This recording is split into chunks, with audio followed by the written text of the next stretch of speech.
via the stairs or the elevator. Lunch and morning tea are also served down on the first floor. So as we exit from the stairs here, you just go direct, and the staff should be able to direct you to where the lunch and morning tea areas are served, and they are self-served as well. I have a lost and found hotel key card from CWF Seaview Hotel. If you're missing a hotel key card, please come see us at the front table here. Thank you.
Well, good morning, everybody.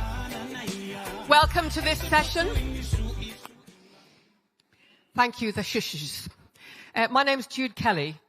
I'm the CEO and the founder of something called WOW, Women of the World. It's a charity that operates across the country of the UK and then right across the world, putting on festivals and uniting girls and women, boys and men, to celebrate everything that girls and women achieve and everything that we could achieve if people told us that we were allowed to and got out of our way.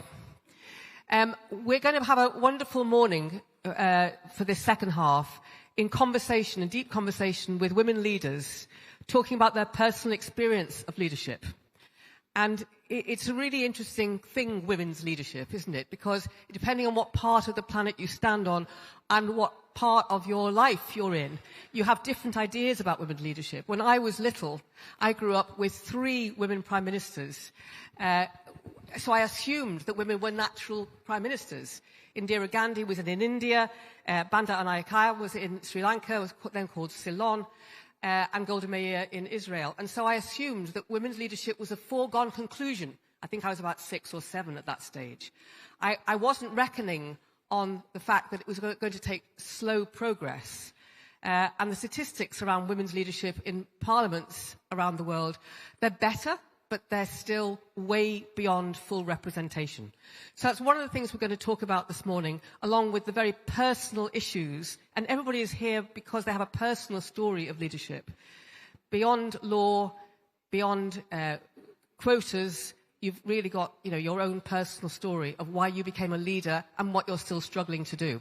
So I'm going to start talking initially with one of the great leaders, Patricia Scotland. You've heard about her this morning, all her marvellous achievements, but we're in conversation with probably one of the youngest political leaders that I've met anyway, which is Cici Manoir.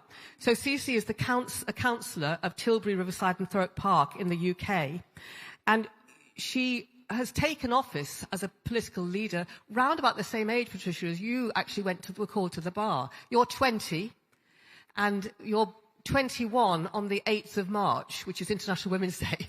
So you've got quite a propitious birthday. And Cici is actually still a student. She's in her 3rd year at the London School of Economics. And if it's all right with you, Patricia, I'm going to start with Cici, because we put a lot of store by wanting our young people to have a voice, to make their feelings heard, and I think all of us feel that more young people's representation would be a good thing in all our forums. But one thing is believing it's a good thing, and the other is actually giving permission for it to really happen. So I wanted to find out, just on a personal level, what pivoted you into political life so young, because it was really before you were allowed to drink in Samoa. I'll just put it that way. Yeah. Well, thank you. And I first have to start off by saying what an honour it is to be sharing the stage with Baroness Patricia Scotland, Secretary General. And in terms of why I got into politics in the first place, I think there was a number of factors. I think one important one was that I used to help out campaigning for the lady who held my seat previously as a councillor, which is a local elected representative role. And I used to help her door knocking, canvassing in the rain, in the sun. And, it seems quite mundane to be doing, but it was something that I was always quite interested in. And eventually, when she lost her seat, she'd had it for 12 years, she went to me, and this was a lady of Nigerian descent and someone who'd had this seat for so long. She was like, you know what? Why wouldn't you consider, when you turn 18, standing? And that was the first time that someone had really said to me, this is something that's within your realm of possibility, and why I think representation is so important. So as somebody who had grown up in a household, where I'm Kenyan ethnically, and my parents would always have on CNN, on the TV, BBC News, I was always quite up to date with current affairs, and things like injustices and things that just didn't seem quite right, I always wanted to challenge. So with all those kind of factors put together, that kind of really laid the foundation for me to stand. And with the support of my party, I belong to the Labour Party, they were really kind of enthusiastic to see a young woman actually turning up to their meetings, when for the most part, the majority of people at these meetings are considerably older, and not many of them look like me. So I think with all those factors put together, that really kind of set the scene for what I went on to achieve. Mm-hmm. In fact, the average age for a local councillor in the UK is 63. Yep.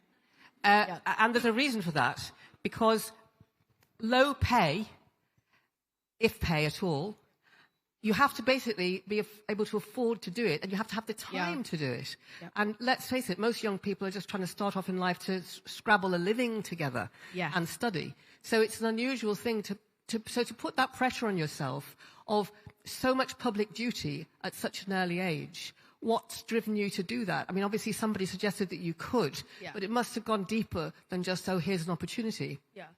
I mean, for me, I've always kind of had the mantra, and I think my mum really instilled this in me. If you see something that's not right, it's all well and good to call it out, but what are you actually going to do about it? And that's something that I was brought up with. And so when I thought, okay, here's a challenge. The average age of a councillor in this country is 63. There is no representation of young people, of women. There's still a challenge in that regard. And also, as a young black woman, all these things coming together, I was like, if no one else is going to do it, or if not many women feel able to do it, I'm going to step in and try, because at the end of the day, I knew that I was stepping into a swing seat. So it was very kind of up and down whether I was going to win it or lose it. But I thought, you know what? Whether I win or lose, it's an amazing opportunity and experience. And if you don't put yourself forward, then you're never going to know what's going to happen, which I know it sounds quite obvious, but genuinely, I think as women, we need to be courageous in that sense of, okay, even though you know there's going to be so many obstacles and challenges which you may face, you know, cross those bridges when you get there. My mum always told me, you know, anything you follow or you go through in this journey, we'll deal with it when we get to it. So that's what really pushed me. And my final question in this first round is really about encouragement versus actuality. So when you get encouraged by people who are going to be fantastic to have a young black woman, and this might be from an older white gentleman or an older white woman, etc., when you've had their patronage and they've encouraged you, and then you start having your own opinions and saying, well, obviously the reason I'm here is because I want to make change happen. Have you ever experienced any kind of pushback on the original encouragement? You know, is it more complicated, in other words, than people give you an idea that it will be?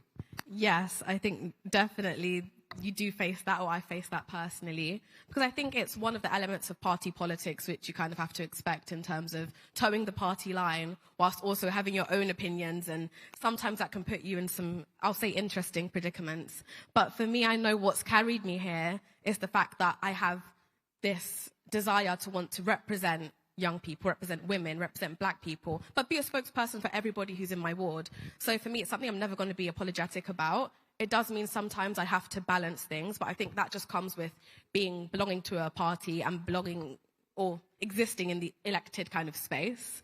But I navigate that as and when the challenges arise. And I think as young people, I'd be doing a disservice if I was to just completely sort of shut down and just do everything the way in which I'm expected to do it. You know, I want to come in and I want to make change. So if it ruffles some feathers, I mean, so be it. So gratitude can only go so far, can't it? Otherwise, you wouldn't be a change maker. Exactly, yeah. So, Secretary General, I'm just wondering whether you're looking at this and identifying, because we all remain young women inside. And...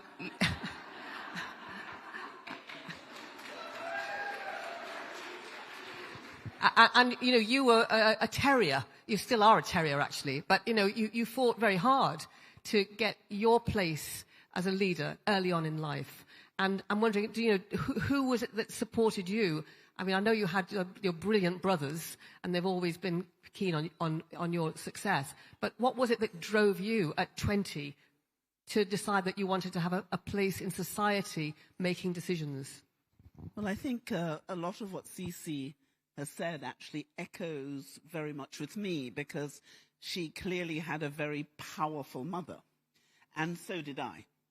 And I also had the benefit of a very, I was brought up by two feminists, just one of them happened to be male. Mm-hmm. And therefore, they instilled in me, in the same way as they instilled in Cece, that there is nothing that you cannot do, that God basically had given every single one of us a talent. It was our job to find that talent, to hone it, and then use it for other people. And for me, the first time I had the conversation, which is similar to the one that Cece had, was I was 6. And I remember looking at what was happening in South Africa, and I saw children who looked like me being beaten and discriminated against. And I remember saying to my father, this is wrong. Someone should do something about it. And he said to me, he agreed. And I thought it was fantastic. My daddy agrees with me. Until he said, so what are you going to do about it? Me, I'm 6. And my father said, and your point is? So And so I think for my whole life, I have heard my mother and father saying, for every injustice, everything I thought was wrong, what are you going to do about it? So I think they instilled in each of us the fact that we were the final arbiter of not only our good fortune, but others. And Cece's probably had them say something similar, like, you know, if you come into this world, you have to do something to make it a little bit better than when you came into it. And if you can't make it better, then don't do it any harm.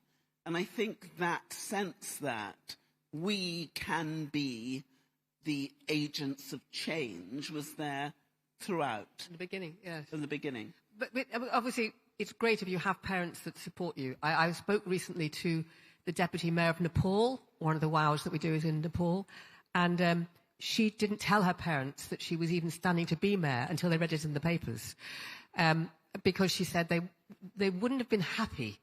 They wouldn't have been happy with her having that level of public profile. They also were nervous for her in an era of, you know, social media to be under the kind of spotlight that women, but politicians particularly, get under. But, you know, it didn't stop her. But you've now, I suppose, you know, I don't know whether you consider yourself to be at the top of the leadership tree. There's probably always further to go. But you've travelled such a distance in your leadership.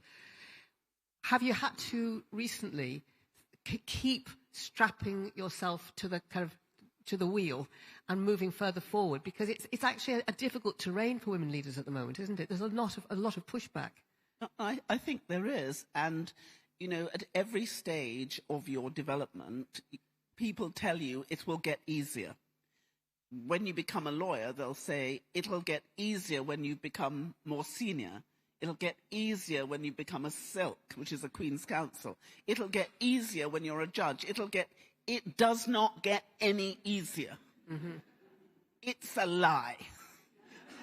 So that's an encouraging thing to hear, everybody. Just wanted to say that, yeah. But I think the thing that you have to remember, it doesn't get easier, but it becomes even more worthwhile. Mm-hmm. Because no change is easier. I remember being told when I was young, if it was easy, it would have happened already. Anything worth doing is not easy, but the most important thing we learn is it is possible. And for those of us who do not have families, if we're lucky, we have friends.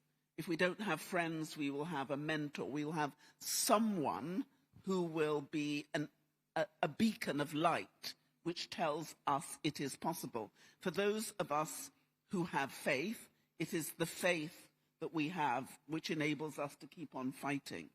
For those of us who do not have faith, then I hope we are surrounded by a huge amount of love, because love makes it possible.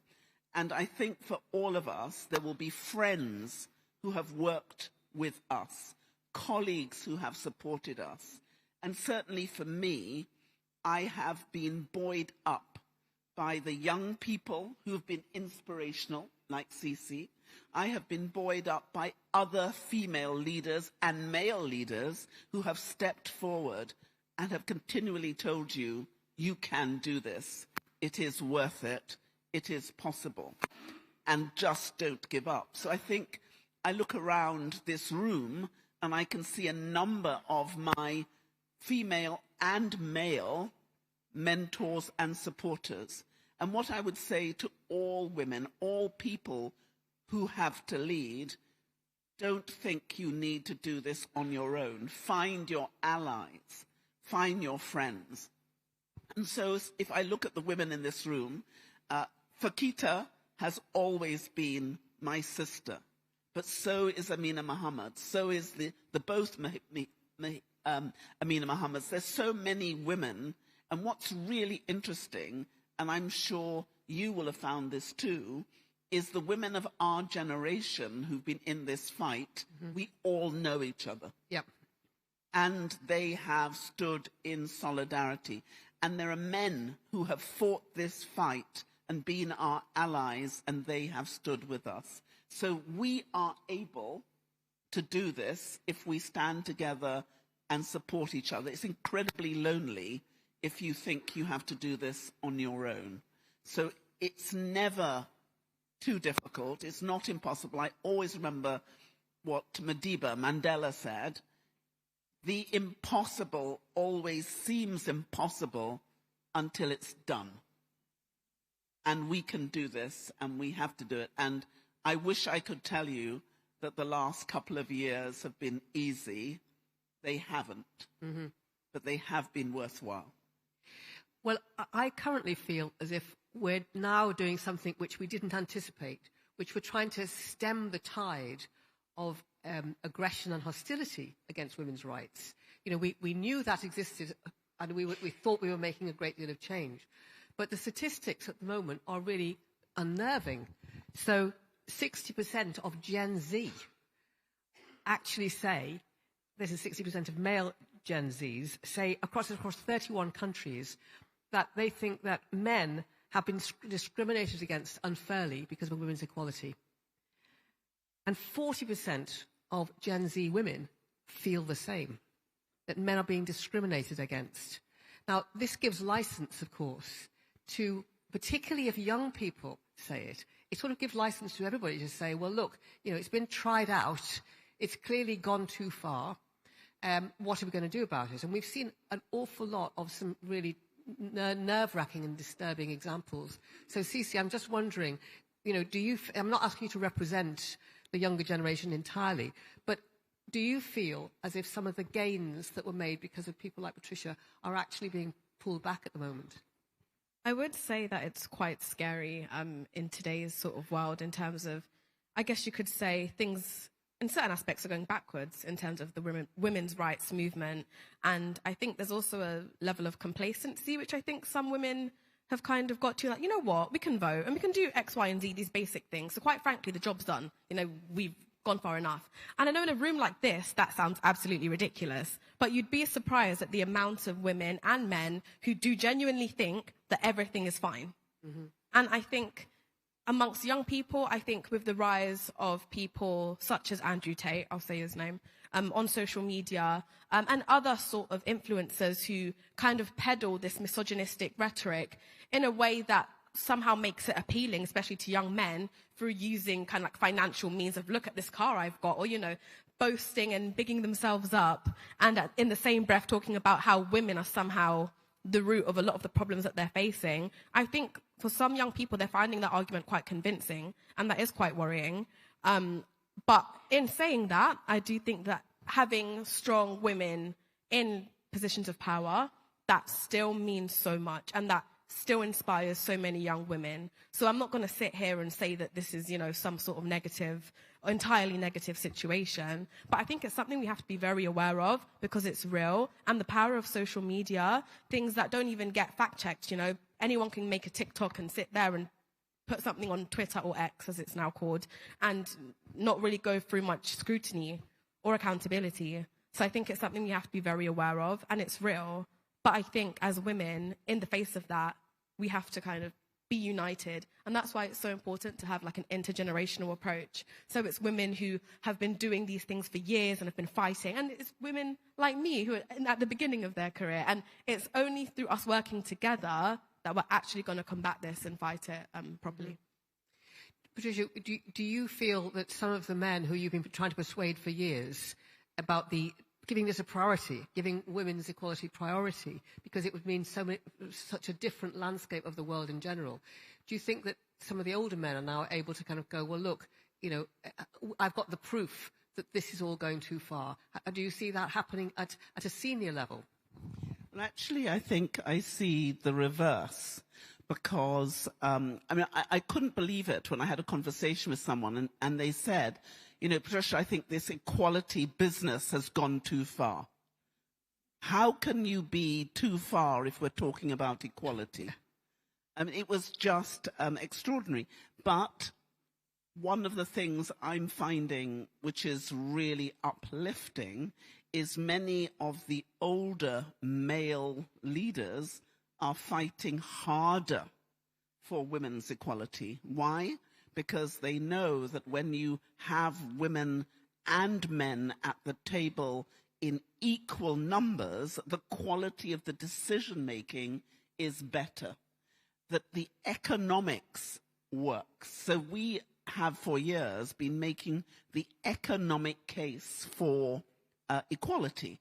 So if you want to be really stinking, ridiculously rich, then you better be fair, because the talent is in all of us.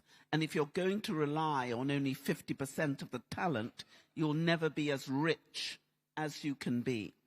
I think it is a real opportunity. Cece talked about intergenerational dialogue. I think getting some of the older men who have experienced the benefits of women's equality to talk to some of the younger men who are starting off may actually do quite a lot of good. And of course, my experience has been that I was always one of the only women, but I did receive a lot of support from a lot of my allies who came in many different shapes. Mm-hmm. So I think this is the one lesson I've learned, because I think many of us thought that we had delivered the change, is never take your foot off the pedal. Yeah. Keep it flat on the floor and never take for granted the advancements that you've made, because they could very quickly be taken away from you. Well, I think that what we have to realize is that we do live across the world in patriarchal structures. The patriarchal structures will always bounce back to what they would perceive to be a norm. And so no matter how much you advance, unless you break that idea of essential inequality, then progress won't be linear, and it isn't. So you've been inspiring to each other. I've just been watching the body language here. I know that Patricia's a great hero. It has to be a hero, by the way, because a heroine is somebody who gets rescued. And I don't think that's ever applied to you. But this is another thing, isn't it? Language. Language is a complicated thing for us women. But obviously, you can take inspiration. But I think it's a two-way thing, isn't it? That to see a young woman going into politics and carrying the mantle forward, it really does help thinking that it was all worth it in the end. I think it's being able to pass the baton on and knowing there's someone to grab it and keep on running with it, and that your future will be brighter and better than your past. But I think we really need to understand that our young people are the leaders of today, not just the leaders of tomorrow. So when we're thinking about those who are at the moment creating the unicorns, which are billion-dollar businesses, most of them are under the age of 35. Mm-hmm. And it's easy to forget that Pitt the Younger became Prime Minister of the United Kingdom at the age of 21. And so this is not new news, it's old news, and we need to make sure that we support all of our young people and enable them to solve the problems that we have not yet solved, but they have the capacity in this technologically driven world to do. And anytime I get tired, I just look at what our young people are doing, and not only does it make me smile, it makes me really, really happy. And I say, look out world, this generation is coming. Great. Well, thank you both for this fantastic conversation. Secretary General, I know that you've got to go off to another meeting now. So, and Cece, you'll be around to be mobbed now. So thank you very much indeed.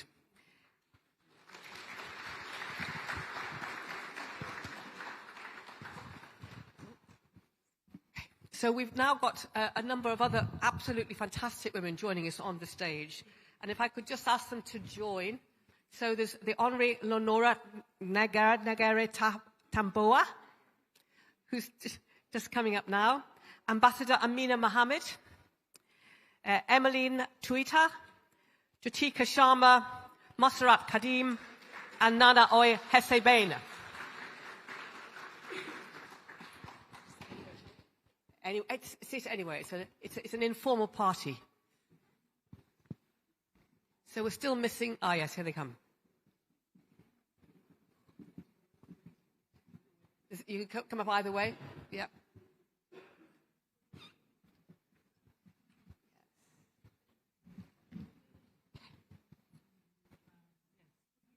Yeah, the white ones. Yeah.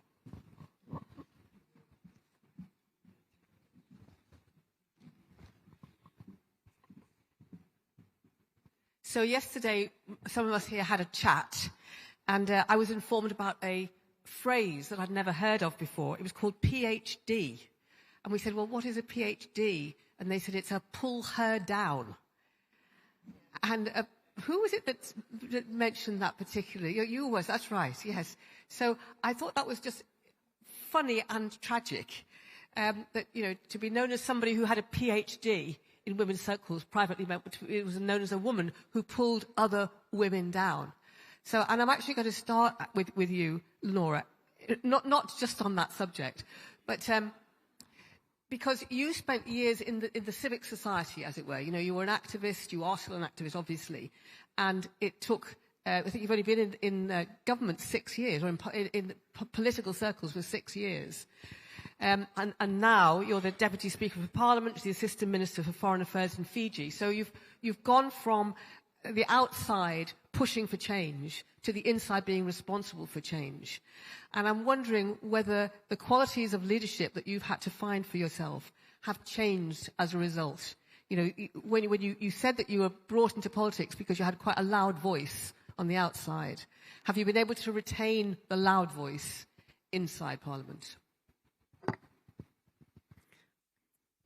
Thank you, Jude, for the question. Nisam Bulavinaka, ladies and gentlemen, Your Excellencies, I bring you warm greetings from Fiji, and I also want to especially pay tribute to the traditional leaders, past, present, and emerging, and chiefs of the land on which we hold our meetings and our forums this day and this week. Well, to cut a long story short, I was never interested in politics. I do have a big voice and I do have a big mouth, and I put my size 11 shoes in my mouth sideways one day, and I got a call from a couple of parties. It was just a few months before the 2018 general elections in Fiji, and I'd been very vocal about something that I believed was wrong, that the government had decided to do in 2017. So after I spoke up, and change had happened because I had, spoken out as one voice, a member of, I was a nobody. I was just doing my own thing, self-employed. And then I got a call to ask whether I wanted to join the political party that I eventually joined. I've never been a card-carrying politician. Stood in the general elections in 2018, made it into the opposition, one of 3 members of my political party. We were the smallest party in the opposition, but we had a great time. And I think that's where the leadership bit tended to change from when you're in opposition to when you're in government. Because when you're in opposition, you can be a loose cannon. You can be a loose cannon. You can say what you want to say. And, yes, you will be stepping on big feet, but that's your job as an opposition member. But when you get into government, it's very different. And I think that's where the aspect of leadership can change, where you can be a rogue or a loose cannon sometimes in the opposition. But once you get into government, you do have to toe the party line, like Cici said earlier today. And that I have found to be a little restricting. And my party and my prime minister will probably see this and ask why I said such a thing in front of this honorable forum. But this is me speaking honestly. So leadership, my look at leadership has changed from when I was in opposition to now when I'm in government. And for those of you who don't know, the government of Fiji is 3 different parties. And it's the first time in a long time that we have a coalition government. And so there's the nuances, the party politics that we have to also compromise during our time in leadership. So that changes how we lead in government. I think it's also that puts a lot of pressure on women, or actually anybody who is seen as a representative of a group. Because when you're having to find consensus, that often looks from the outside like a weakness, or as if you've betrayed a trust, or you haven't stood up for somebody in the way that they wished you to. So sometimes people can accuse leaders of having sold out because of this consensus idea, and it can be very hurtful. I'm just wondering, how have you dealt with that idea of people feeling as if you've kind of let them down because you haven't carried on being a maverick? Yes, that is a good point. Let's see, I don't know if I can give you an example right off the top of my head, but my inbox becomes very full every now and then when members of government have, made statements that those who voted for me don't agree with. But then I try and talk them down and just get them to understand that, look, this is a long journey and we need to all work together. Yes, we're not going to be able to please everybody, but let's try and work together and at least make some people happy. And the most important thing is not let anyone be left behind. Yes. Okay, so the overall agenda, the knowing that you're heading down a particular road of a set of values that you believe in. Can I ask you, Ambassador Amina Mohammed, because you've had many different ministries and you've really travelled across a lot of agendas. You're former Cabinet Secretary for Foreign Affairs in Kenya, Commonwealth Secretary General, Special Envoy now for Sport, Enterprise and Development. So you've seen the way that governments work in all kinds of colours. We've tried to put in place in governments quotas or special opportunities, all sorts of things to get more women into power. Have they worked? Are they working? Is there still a forward motion? Is it still as committed as it was?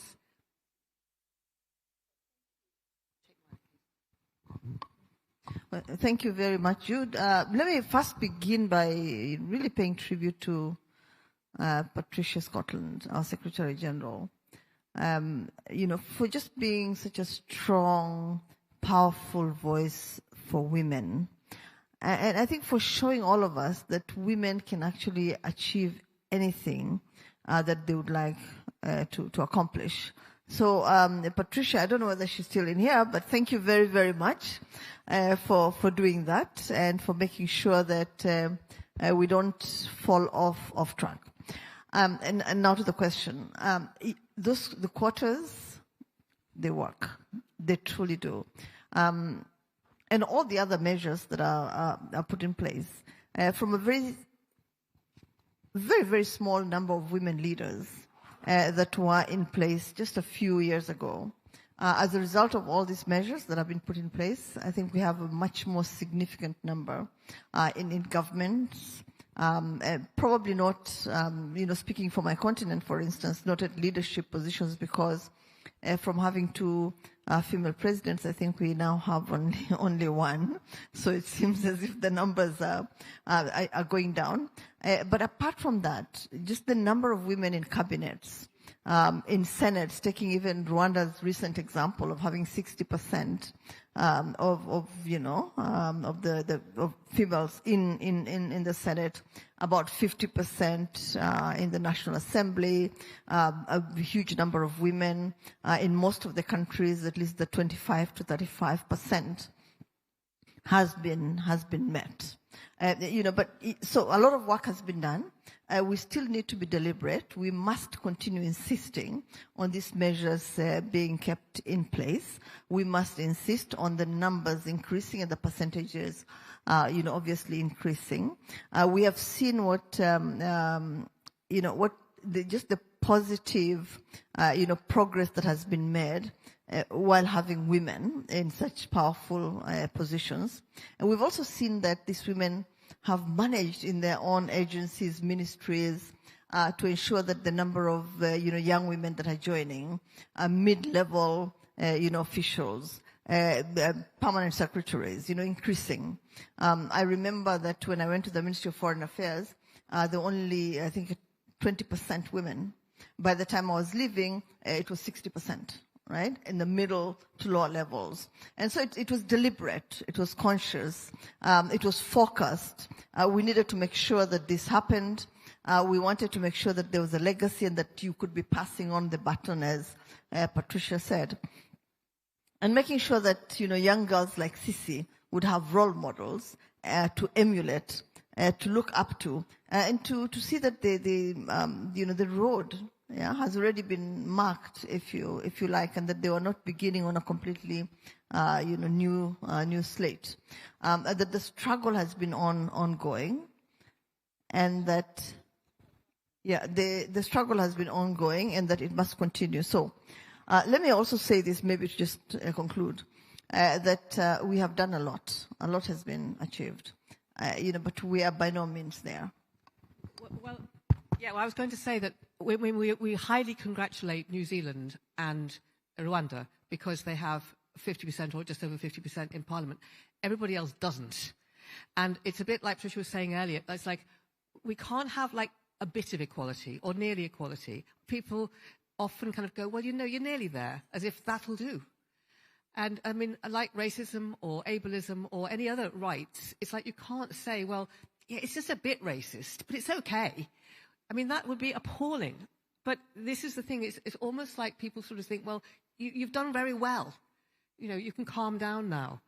I just had hands up who believes in quotas and positive action for women here. Hands up. Not many. Not many. Okay, so the quota issue is quite complex, isn't it?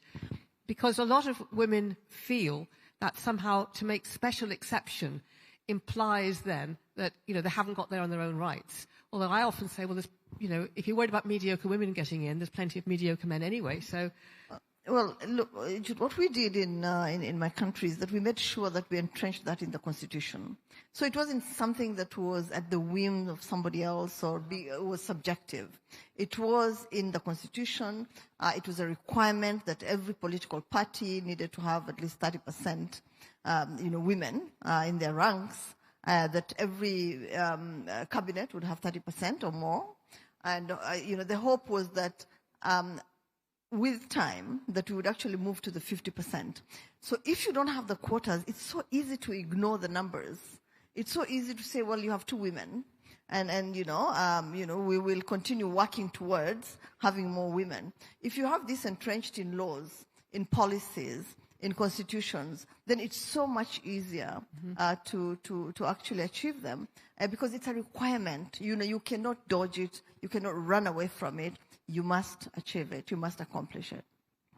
So I'm going to come now to Emmeline, because you've worked in the financial sector for all your career. I think, is it on? Or just tap it at the top?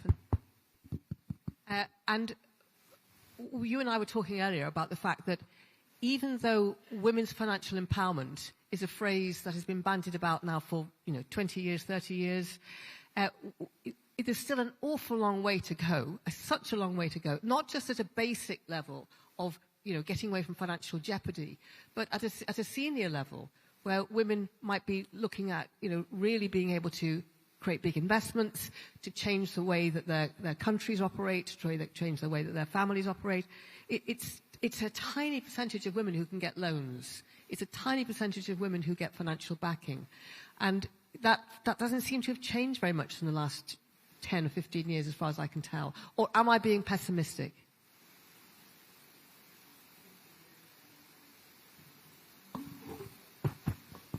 He's on, yeah.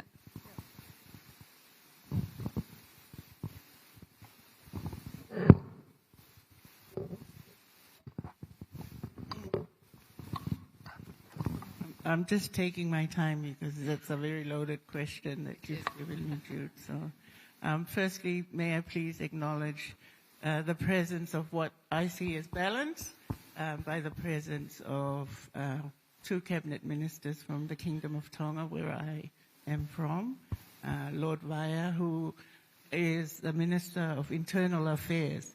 And under Internal Affairs, there's the Women's Affairs also is integrated into that. And also Fekita Putoika Manu, who is the Minister for MADEC. And to everybody else here, I have no idea of how I got onto this stage. Well, I looked at your CV and I was convinced. However, this is how women manage to make it and make a difference, because they've been given a platform where they can then present and help in a sector that is important for the development and growth of other women. So whoever it was who suggested my name, thank you very much to that person, and thank you very much for the organizers for allowing me to be here with this opportunity today. Just a little bit about my background. I was in the financial sector 33 years ago when I first started my professional career after university, and it was with the Tonga Development Bank. And so why it's going to be interesting is because I sit here as a testament of what can happen or what cannot happen over the passage of time. Because you're now the CEO of that same bank. I'm now the CEO of that same bank. And when I joined the bank at that time, I was one of the few graduates that managed to join the banking sector. And then I spent a lot of time in business, a lot of time in diplomacy. And so I was looking at a little bit of everything and what can actually shape financial environments going forward. What I have seen in this position as Chief Executive Officer of Tonga Development Bank are still the same biases and challenges that everybody else really faces. When it comes to financial inclusion in general is a problem, but it's exacerbated for women. And so what is encouraging is that the messaging has gone across that if we are to change and transform the world or national economies, we have to include women. We have to include women, and we need to customize those programs for women. Most women in the developing world belong to a sector called the micro, small, medium enterprises, and there's a lot of them. They're actually the backbone of economies and the development of these economies. So what is obvious is that if we do not support the MSME and particularly women's program, we will not be able to find the kind of economics that we need for development in these nations. So although things have changed, there's one thing that I have found is the most important. If you are in a leadership position, you're the one that's going to make the difference, not somebody else. Mm-hmm.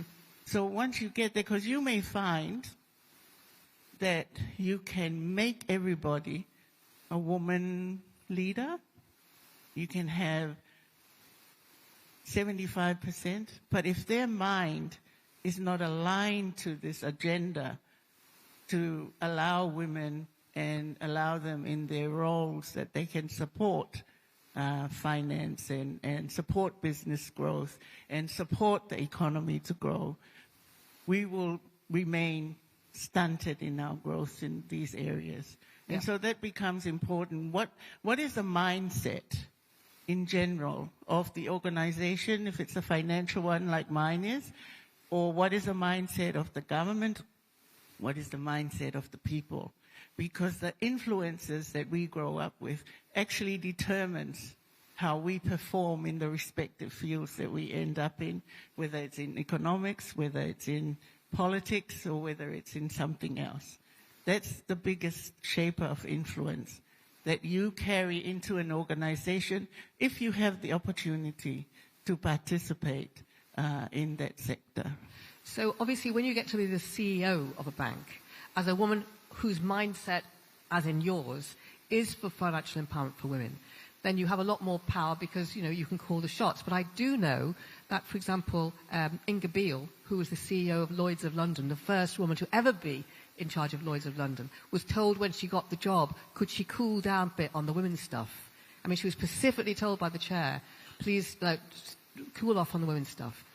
And so it takes quite a courageous woman to take that leadership of women into places that haven't prioritised women and make that agenda stick.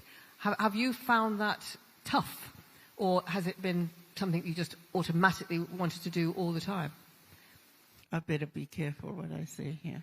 Well, must you?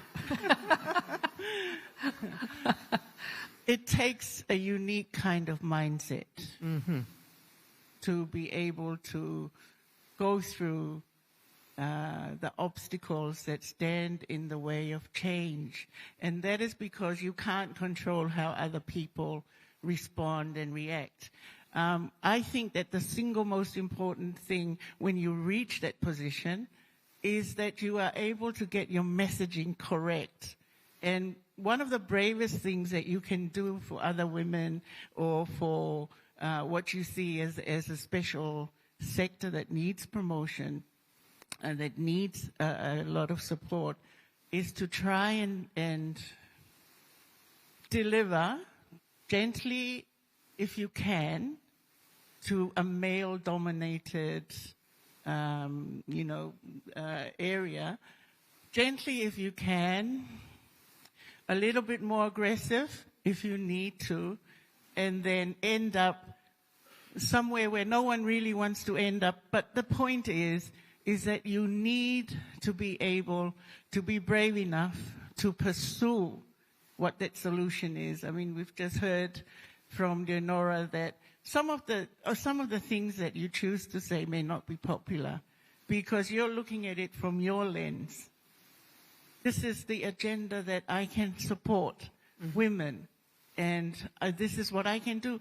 But women themselves may also be part of the problem, particularly in an area of finance where they may not be used to it. They may still have a lot of fear about it. The banking sector does not allow for them to easily have access to credit. And so all these challenges, and if you end up at my position where I also have to report to other people, and those other people may be a room full of men. So you could be standing alone in your advocacy for women. So you have to be uniquely, have the passion and have a love for people that you want to see change. You want to see change. And here's the thing. If you do not effect that change in the financial sector for women to be able to be part of the development of an economy, you have the same effect of not creating jobs. If you don't give access to women to build up their businesses, it's the same effect as if you're not giving them the opportunity to create jobs, you're not giving them the opportunity to help grow the economy, and you're not contributing to the development of the nation. Yeah. So in other words, you're part of the problem if you're not part of the solution. Yes. Yeah. There's no such thing as standing on the sidelines and being neutral. Absolutely not. Chiquita, can I come to you? Because if you just pass the microphone along, sorry. So Chiquita, you're Executive Director of Programs, and you're also the Chair of the International Trade Union Congress, and you're Women's Committee Fiji.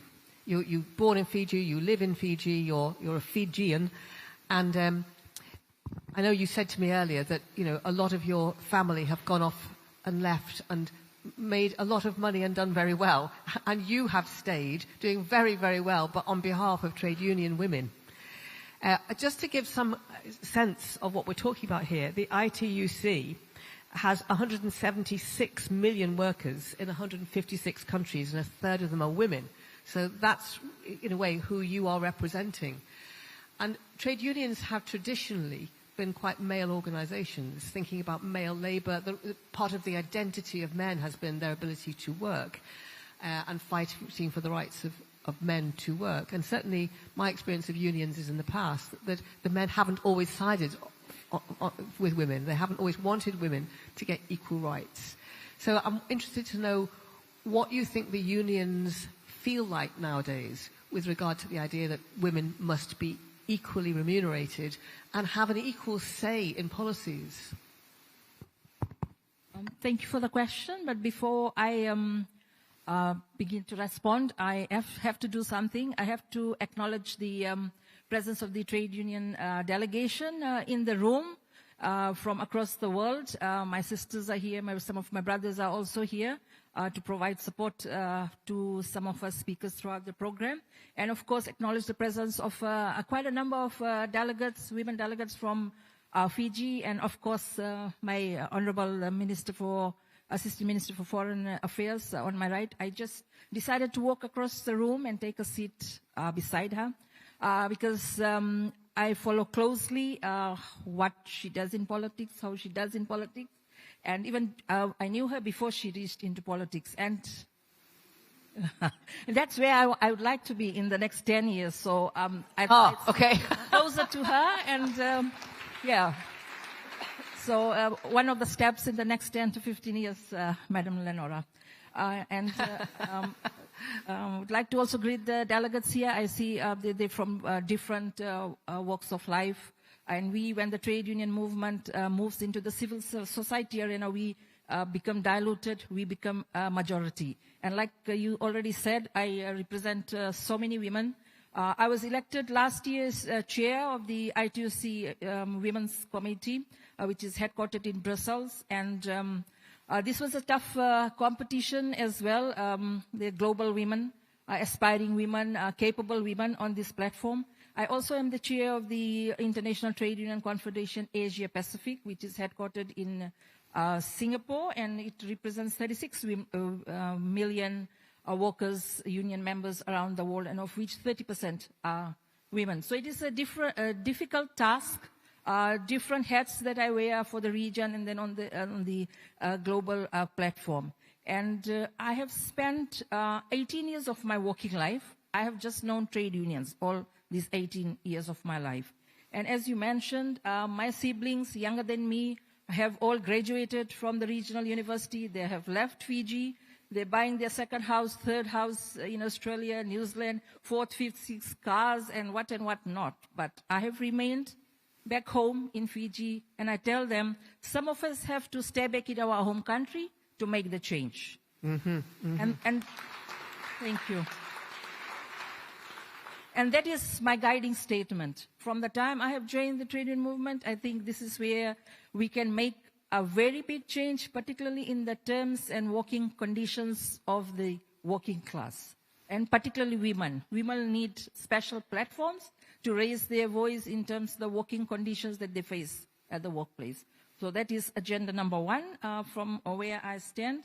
And the gender composition of the trade union movement, if you also think about what happens in your home country, you will also realize that it is a male-dominated area, male-dominated sector. When I joined the trade union movement, they were all men around me.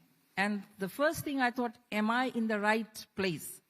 What am I going to do here? I've got a job here. What am I going to do here? And these men are aggressive, old-style thinking. Their approach is... Except for the ones in this room, obviously. Yeah. It's not you, but it's those people who have been there in the movement. And I thought, okay, I need more women to help me support what I would like to do to make the change possible. And then we started with structuring women's committees in different unions in our country, in Fiji. And when we were able to do that, so women could raise their voice at the grassroots level, which is in the factory level, at the enterprise level, and then climbing up to the national level as well.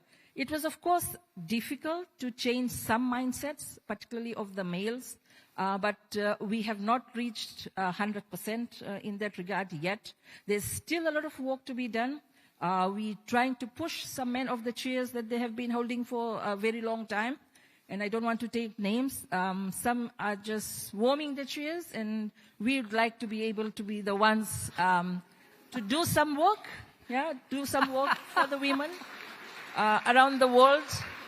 And of course, I am contender number one to be one of those taking up a few chairs in the future. But that's absolutely great. I mean, first of all, I really admire the fact that you've said, I want one job here that I've got my eye on, and that you've also said, you know, I'm prepared to take out those chair warmers and be in their place. And I'm genuinely saying that I think it's great when women say, this is what I want to do, I haven't got much time, I'm going to get there and do it.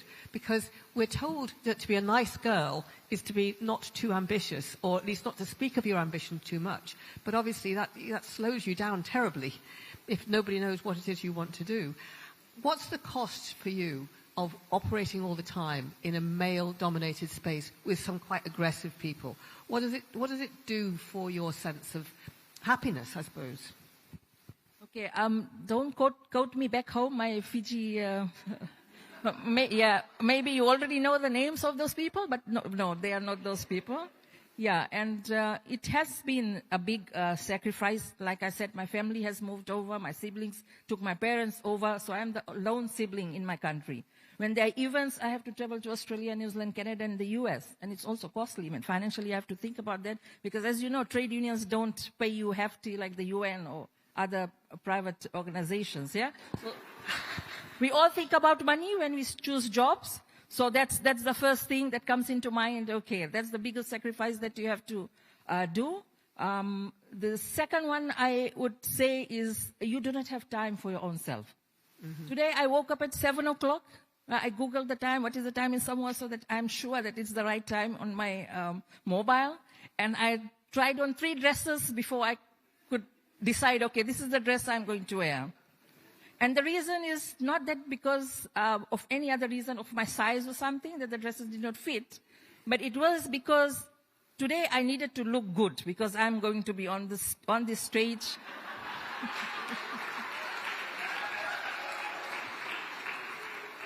On other days, my colleagues would agree with me. I have no makeup. I don't put lipstick. My shoes are like the real flat ones we call flip-flop back home. Yeah. My hair is all curly. Naturally, it is curly. But I made sure just a few hours before my flight, I had it really done well. Yeah. Well, we really appreciate the effort you've put in on our behalf. I really have. And that's one of the things. I mean, your pressure is sometimes high. Your family gets neglected. I have a 5-year-old toddler who needs me all the time. And I think you cannot replace the time that you are away from home. That is one of the things that hurt me. Sometimes when I see my daughter on Viber and I think, okay, for the trade union movement, but then my daughter is the one suffering. My parents are the one who miss me all the time when I'm missing family events. So I think these 3 I can count off like that. I mean, I think this is something that we can all attest to, can't we? Which is that actually there's your job and then there's the dedication of trying to change the world. And, you know, there's no end to the trying to change the world bit. It doesn't go 9 to 5. And you have to make real sacrifices. And I think a lot of, you know, I can see why a lot of younger women would look at you and go, why would I want to do that? But then, you know, at the same time, you say, well, some other people did it so that you can be where you are now. So you need to all lend a hand. It's a tough road, and I think people shouldn't pretend that it isn't. And I think often women don't look after themselves or care for themselves enough because we feel, well, we should always be doing it for somebody else. But can I come to you, Mosrat, which is, you know, you are somebody who, officially now women mediators across the Commonwealth. And in Pakistan, you've been involved in many governmental roles. You're the visiting fellow at the Centre for Women, Peace and Security at the LSE. And so a huge amount of your work now is in the peacekeeping sector and in the idea of being able to mentor and help women leaders and help men listen to women leaders. We hear a lot about the fact that women, when they're allowed into peacekeeping spaces, make an enormous difference. But we can see at the moment that's also not making a lot of progress. And I'm wondering, since you're, you know, a senior person, you're if you like, an elder stateswoman, whether you feel that women are making the progress that you hoped they would make when you started off as a young leader. It's a very, Assalamu alaikum, may peace be with all of you, and a very good morning. It's a very difficult question because I think we are still struggling with it, how to bring in more women in peacekeeping and in peace processes. You have literally touched the raw nerve that I think many women who are working in the weapon peace and security sector, they have been actually sort of raising their voices. Advocacy is a very simple word that we can use here. We really have been collaborating and raising our voices to bring in more women into peace processes. And it does not end up there because peace process is the mean. You really need to get women right from the beginning with the whole process of not only writing up the document, the participating in the decision making around the peace table, but of course then implementing it on ground, women should be part and parcel of it. In spite of the fact that we have the 1325 in place for the last 24 years, we just celebrating the 24th anniversary of 1325, but still I think it's still, I think for us, we are struggling to bring in more women into this process. I will just give you an example of women mediators from across the Commonwealth, and we were discussing it even yesterday with my friend and member of this network from Fiji, Florence. We just discussed how many women so far from our group, that is from the women mediator across the Commonwealth, have ever been deployed to any peace process. I mean, that's I think a very ambitious goal for all of us, but we have not been even invited to observe the peace process. So I think we are still very far away from it. There are two reasons for it. One reason is I think women leadership has made an impact at different level, and they are challenging the power dynamics. And because of that, I think I'll give you an example of Pakistan, where the women leadership has been on the rise. There is an increase in the women leadership, but at the same time, there is an increase in the resistance, which is being framed as that gender equality has gone too far. So stop it. I think we really need to think of it, whether we deserve that kind of the phrase that gender equality has gone too far. I don't see many women in the decision making in every sector, I think, across the globe. So we really need to actually push this forward. And coming back to the peace building and peace making process, the second point here is that women do a lot of work on the ground. They mobilize the people, they mobilize the community.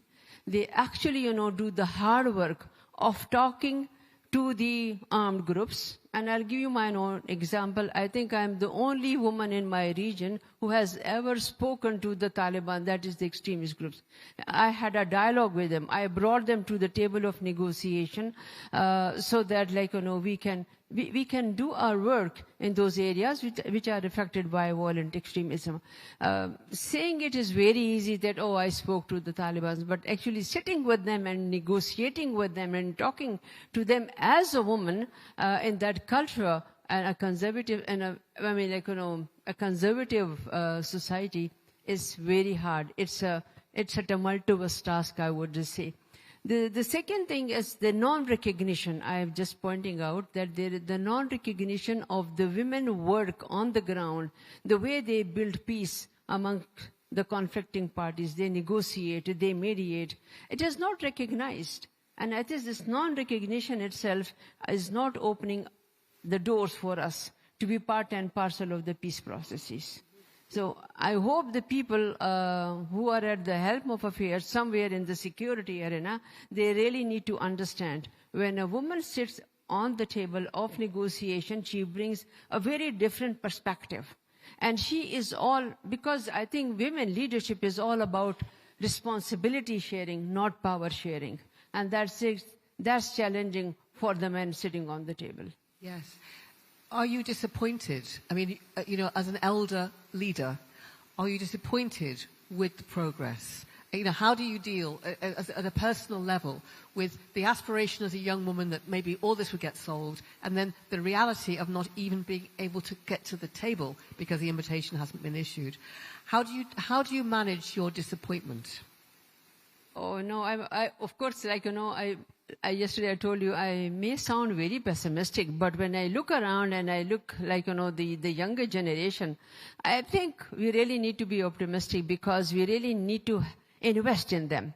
And if we really want to strengthen and expand the women leadership, we really need to actually do the hand-holding with the younger generation. We really need to transmit whatever we have learned in our lifetime to the younger generation, because it would create a powerful sort of a circle of knowledge sharing, of course, growth and solidarity. And this is what we really need at this time, where we want the younger generation, particularly the young female, to emerge more powerful, more stronger than us. We, unfortunately, when we were growing up, when we really wanted to do something, we were not going with the tide. We were going against the tide. And I think that's the most difficult task for us. That was very challenging circumstances for the women of my generation, because I was just talking to somebody over there, and that we never had a mentor to guide us. We never got any woman, to help us. Rather, we had the women, particularly I'm talking about my region, where they were guarding their positions. They were not letting us, to learn what they have, done in their life, so that we can also, be inspired by their achievement. So we became our own role models. We are the self-learners. We actually, and I think everybody sitting around here may agree with this, that there was no opening up for us, to learn from our the women leaders that we could look for, and we could just ask for guidance. No, so we really need to actually, and I think this is how I have learned, that I really want to give what I have actually learned from my situations, and I want to give back to my younger generation. And that's what my hope is in. Yeah. Thank you. Well, because Emmeline talked about mindset. It's not enough to be a woman. You said yesterday that Benazir Bhutto, for example, when she was president of Pakistan, the quota for women passed during her time there. And it's something I know that, Nana, you feel very strongly about. So Nana Oye Hasebain, you're the president of the Caribbean Women in Leadership. Is your microphone on? Yeah. And you feel very strongly, don't you, that actually it isn't enough to be a woman. Just being a woman doesn't equal. You will look for justice and equality for other women. You need to have transformative leadership. And is that what you're trying to do within your organisation? Is that what you're preaching in terms of the leadership roles that you're building across the Caribbean? Thank you so much for that question, and greetings to my Caribbean sisters and brothers. And of course, it's a pleasure to be here in Samoa and to be with this wonderful group of women and male allies. Now, I totally agree to the point that we have to move beyond the numbers. Getting a woman in leadership position who doesn't have a gender lens, who forgets that sacrifices have been made for her to have a seat at the table, is a waste of time for other women. And gender equality. That's my opinion. Because I sit here, because years ago, I could not even vote. The thought of that point of me, even as a woman, being in a gender forum was not possible. And yet we have women who take up leadership positions and don't think that they need to create spaces for other women and also to govern or to lead with a gender lens. And I think that the state that the world is in right now, yesterday we were speaking, and I heard you say, Jude, that you don't think gender equality is going to happen in your lifetime. That's sad. I sometimes feel the same way too. But it's sad because not everybody is leading with that gender lens, pushing the policies, pushing the legislation to make sure that we achieve equality. It depends on all of us, women and men. But we have to put on that gender lens, and we have to make sure that whatever we do it with fairness, that is equity. And so getting parity is nice, wonderful. But parity that doesn't progress any work for the advancement of gender equality is just parity. And we'll be right where we are. Are we happy with where we are? I'm not. Mm-hmm. So when you meet women who don't see things through a gender lens, they're in leadership positions, but they're not prepared to fight on behalf of other women. And in fact, sometimes they will follow quite traditional norms and feel as if they need to protect the men's agenda around them. What strategies do you have for talking to them? Because we were discussing whether you call women out in public on their, on their lack of progress, or whether that's unsisterly. How do you find a way of speaking to women who don't operate through a gender lens? Okay. Now, I want to say that at Caribbean Women in Leadership, what we do is we build the capacity of women to lead in public sector, in politics, in the private sector, and also at the community level. Because we believe that women can be leaders in all these spaces, and they can advance the cause for gender equality.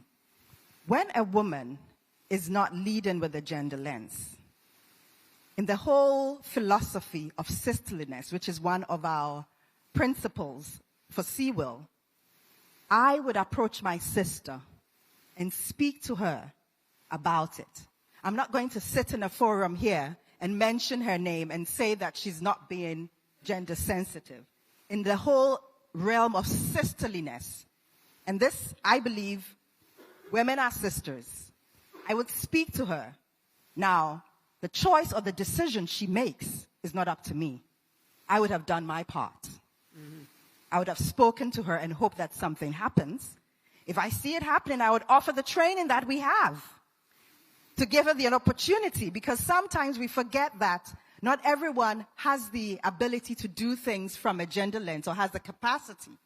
And so you offer them that opportunity as well.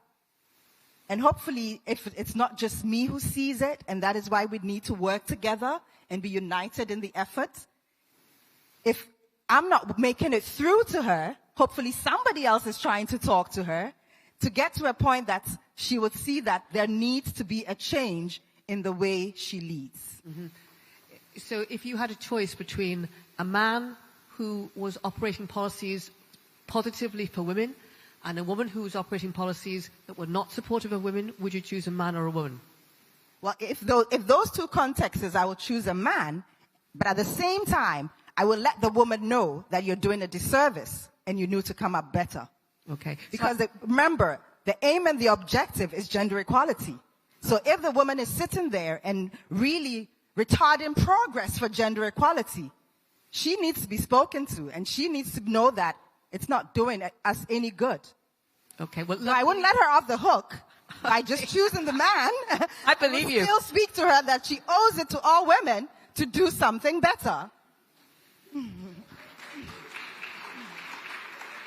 Okay.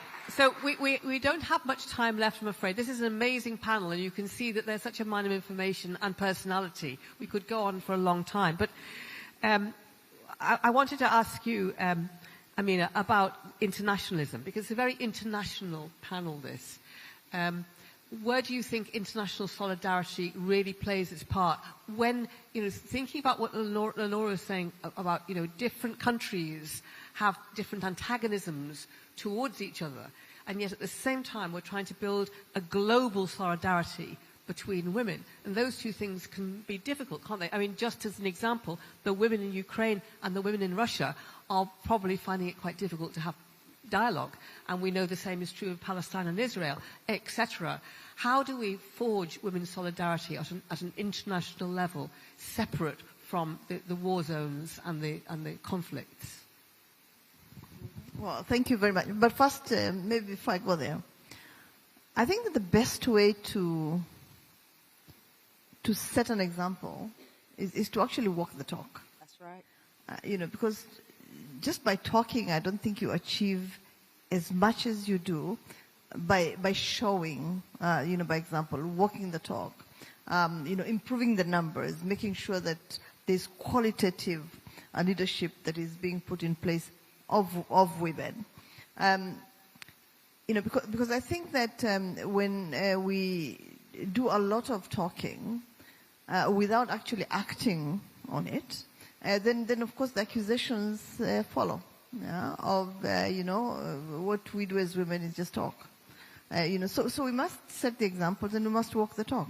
So if you occupy an office as a woman, I think one of the best ways to walk the talk is obviously by, allowing these young women to learn from you. You mentor them, you build their capacity, you give them the spaces to do this. You have, these exchanges of ideas. You listen to them, more importantly, so that you can understand what their challenges are and show them how they can turn those into, opportunities for leadership. So I think that we must all, in all ways and in everything that we do, set the examples of being a good, positive woman leader that encourages, that holds the hand, that believes in other women, that's convinced that women leadership is important and that it makes a very, positive contribution in the workplace, as it does everywhere else, in the homes and in the communities. I think the other thing that I would say is, and I had discussions with the former prosecutor of the ICC and the current High Commissioner of Gambia, who is seated right there, Fatou Bensouda. We're talking about the PhD, syndrome. Put her down. That pull her down. Pull her down. And I think that one of the things that we must learn to do as women is encourage each other, support each other, talk each other up. We may have lots of strengths, but maybe some few weaknesses, and we should not just acknowledge those weaknesses. We should learn to do something about them, so that we can overcome them. Men have a tendency to network much better than we do, and so I think that it's really, really important we also learn to do this better. Let's be supportive of each other. Let's vote for each other, for instance. I come from a country where it's very, very difficult to have a woman leader elected because other women won't vote for her. So we need to learn to undo a lot of the damage that was done to us, as women in our societies that were very patriarchal, that were very male oriented. So there's still a lot of work to be done. But now coming to the question you asked about, globalism and the women's movement, I think that in many ways we've gone back, and I think we had that discussion last time we were talking. We've gone back. When I was growing up, solidarity across the world was much more enforced. It was much more present. There was a lot of, skills transfer. There were a lot of conversations that were taking place across borders. I'm a lawyer, and we had groups of lawyers across the world talking to each other and supporting each other and making sure that in no region of the world were young lawyers left behind. That I don't see as much as I did then. I don't think that there is an alternative for well-resourced, both state and non-state institutions to support women's agenda and the empowerment of women. There is no alternative for that. If we don't support each other across borders, we will never get to where you want us to get to, and have equality across the board. So I think that we need to enforce that. Talking about the conflict regions of the world, I was approached a while back by groups of women in all the conflict areas. By the way, there are women across the divide that are talking to each other. Of course, always. They are. Mm-hmm. I had a discussion, invited to a panel of Palestinian and Israeli women lawyers for social justice. I didn't even know they existed before they called me up and invited me to come and talk to them. because of the experience that I'd had in conflict, in peacekeeping and peace and peace discussions and talks and negotiations in our region of the world. And I was so impressed. I was so impressed because they had gone beyond the conflict in many ways and were looking and had a vision of what they wanted their world to be like, how they wanted to address the challenges that they're facing today and deal with them. The only dilemma is that, and this is true of Ukraine and Russia as well, and any other conflicts that exist, there are women across the divide that are talking to each other, looking for ways in which, in any case, I think we all know that they are the victims in most cases, right? They're the victims in most cases, so they must also be solution-oriented, practical solutions. How do we go beyond this? How do we get a seat at the table? And I think the dilemma for most of them is that, as has been said by our sister from Pakistan, they are not invited to the decision-making table. They are not invited to the negotiations, right? And so we have to kind of find a way of forcing them onto those tables. And the only way that we can do that is by making sure that we engage them, so that their voices are heard, so that their concerns are amplified, so the opportunities that they see can be heard by everybody. And in that way, I think an opportunity is created for them to be invited to the table. That's what we did for South Sudan, for instance, right? Back in the day. Right. And I think was done to some extent for other conflicts on the continent. Got the women in by just amplifying what they were saying, their concerns, their voices, and their vision for a country beyond the conflict. Thank you. Lenora, I was going to leave the last word to you, actually, because in terms of this specific region, listening to all the different voices that I've heard from women in this region, there seems to have been a big leap forward in this region for women's empowerment. And, sometimes around the world you have different people carrying the baton for a while and then passing it on. Are you feeling as if there is a surge of determination in this region around women's equality and women's leadership coming forward afresh in this region? Well, for Fiji, I can speak for Fiji's experience, and I think, yes, I'll just give you the examples that we've just had over the last few months. We haven't had local government elections in Fiji. The last ones were in 2005, and we haven't had local government elections since then. We are planning to have local government elections either next year or the year after. And this is always known around the world as one of the first stepping stones for women's participation in politics. So that's one way that things have changed. Also, just the fact that more and more women are raising their voices now and wanting to take part in politics, like my sister Jyotika just did a few minutes ago. But in the Fiji Parliament, we recently had, several weeks ago, the Women's Mock Parliament, where we had more than 100 applicants for 58 positions of the opposition and government and the speaker's positions. So there's definitely a shift, I think. But the thing is, we have to be enablers. And so with the women MPs in Parliament in Fiji, being there on the front lines, being seen to be part of the whole program, and being part of the whole program, I think really helps. And I'm sure that is happening in all parliaments across the Pacific, though I have to say our numbers are still very low in Naka. Okay. So I think the message from all of these women is enable. Make it possible for other girls and women to take a place. Don't stand in their light. Make it possible for men to join in, and men see whenever you've got power, hand it on to women as well. But I think the final thing we should say is that everybody's talked about the fact that to a certain extent, it requires personal sacrifice. It's a long journey. You won't be popular all the time, not even with yourself. But thank you so much, everybody, for getting up early, putting on your best outfits, turning up, having your ambition, polishing up your determination. Thank you, everybody. Great panel. Thank you to everybody. So it's now time, everybody, for you to go and have some more food, if you haven't had enough already. And I think we're trying to stick back to time. and be back here at 2 o'clock.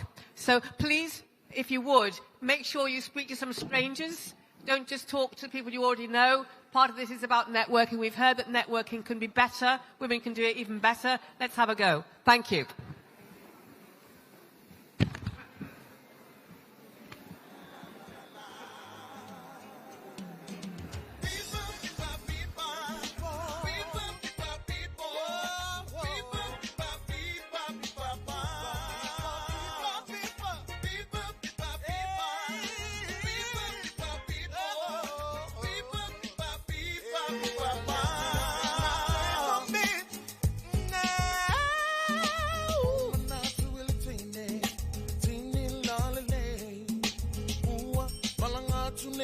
Vale